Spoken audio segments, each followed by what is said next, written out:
OMR sheet को कैसे check किया जाता है। जी हाँ, आज की इस वीडियो में हम यही बताने वाले हैं आप लोग को कि ओएमआर शीट को कैसे चेक करते हैं। चाहे वह बिहार बोर्ड का एग्ज़ाम हो, यूपी बोर्ड का एग्ज़ाम हो, चाहे झारखंड मतलब किसी भी बोर्ड का एग्ज़ाम हो, या तो फिर वह सेंट्रल बोर्ड का ही क्यों ना एग्ज़ाम हो, चाहे वह प्रतियोगिता परीक्षा का एग्ज़ाम हो। ओएमआर शीट का पूरा नाम क्या होता है? Optical mark reader. मतलब कि आप अपने ओएमआर शीट में जो आपको एग्ज़ाम में मिलता है उसमें जिस भी गोले को रंगे होंगे उसी गोले को वह मशीन जो ओएमआर शीट चेक करने का मशीन रहता है उसी गोले का वह गिनती करता है। इसके बाद ये जो ओएमआर शीट है अगले ट्रे में जा कर के रखा जाएगा अपने आप।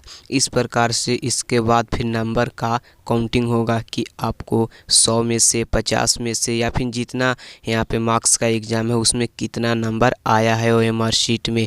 मान लीजिए आप लोग अगर ओएमआर गलत कर देते हैं या फिर ओएमआर गोला से बाहर रंग देते हैं तो उस कंडीशन में आपका जो ओएमआर होगा वो अनवैलिड माना जाएगा। क्योंकि आपने गलती किया है। यह गलती का 2-3 कारण ही होता है। जैसे कि यहाँ पे आप लोग गोला अगर बड़ा रंग दिए होंगे, मतलब कि गोल लाइन से बाहर किए होंगे, या तो फिर एक गोले को दूसरे गोले में टच किए होंगे, या तो फिर आप नाखून से खरोचने का निशान या फिर किसी भी प्रकार से उसमें गंदगी का यहाँ पे निशान को अगर जो किए होंगे गोला से रंगने के बाद में, तो आपको ओएमआर शीट को अनवैलिड माना जाएगा। इसीलिए आपको बोला जाता है कि आप अपने ओएमआर शीट को मोड़े नहीं, उसे गंदा नहीं करें, क्योंकि इसी कंडीशन में आपका ओएमआर अनवैलिड अवैध माना जाता है।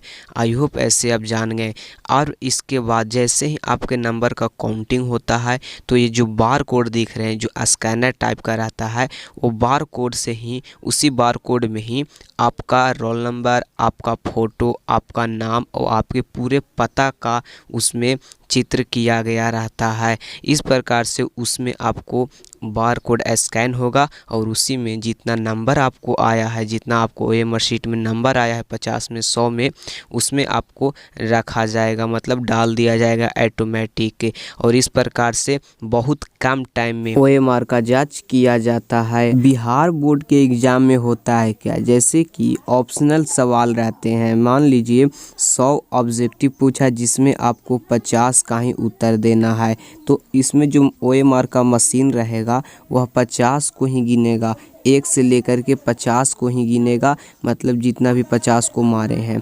अगर जो कोई स्टूडेंट इससे ज़्यादा का आंसर दे देता है, कहने का मतलब है 50 से 60 दे देता है, तो उससे बिहार बोर्ड में जो ओएमआर का मशीन रहता है या किसी भी बोर्ड में उसको ही गिनेगा जो आपको 50 के अंदर में है, मतलब 1 से 50 तक ही गिना जाएगा। वैसे करने से कोई फ़ायदा नहीं रहता है। तो चाहे आप 50 रंगिए, 50 से ज़्यादा रंगिए, आपको टोटल 50 का ही आंसर का ही चेकिंग किया जाता है। इसके बाद कैसे अनवैलिड होता है, पेंडिंग में कैसे जाता है, अवैध कैसे हो जाता है ओएमआर शीट, ये प्रक्रिया हम आपको बता चुके हैं। कंप्यूटर का एक साइड में आप देख रहे होंगे यहाँ पे एक वायर अटैच होगा। एक वायर आपको यहाँ पे कंप्यूटर से अटैच होता है और एक वायर यहाँ पे ओएमआर शीट से अटैच होता है। जैसे ओएमआर शीट जो मशीन में ओएमआर शीट डाला जाता है तो उसमें जो ओएमआर शीट स्कैन होगा, उसके बाद जो नंबरिंग आएगा, जितना गलत सही आएगा, पेंडिंग आएगा, वो आपको उसी वायर से जो अटैच कंप्यूटर होता है उसी कंप्यूटर में आपका नंबरिंग जाएगा। नंबरिंग वहाँ पे जाएगा और जो पहले आपको स्कैनर बताए थे, जो बार कोड यहाँ पे ये वाला होता है, उसी बार कोड को स्कैन करके आपका पूरा ओएमआर शीट निकाला जाता है और आपको उसी ओएमआर शीट पर आपका नंबरिंग बैठा दिया जाता है, जैसे कि आप लैपटॉप पर यहाँ पे कंप्यूटर पर देख रहे होंगे। आई होप इतना आप जान गए कि कैसे सभी का उसमें नंबरिंग आगे बढ़ता है, मतलब बैठता है आगे, और उसको एक एक कर क्लिक करके सभी को क्लिक करके आपको नंबरिंग को बैठा दिया जाता है। आई होप इतना सारी प्रक्रिया को आप जान चुके हैं। इसके बाद हम जितना भी प्रक्रिया बताए हैं कि नाखून से नहीं उसको क्रोच करना है, गोले को बाहर नहीं करना है, 2 गोलों को एक में नहीं करना है, ये अगर प्रक्रिया करते हैं तो आपका पेंडिंग में जाएगा, रिजल्ट शो नहीं करेगा। आई होप पूरी प्रक्रिया द्वारा आप जान चुके हैं कि कैसे OMR का चेकिंग किया जाता है। चलिए तो आपसे मिलते हैं किसी नए वीडियो में।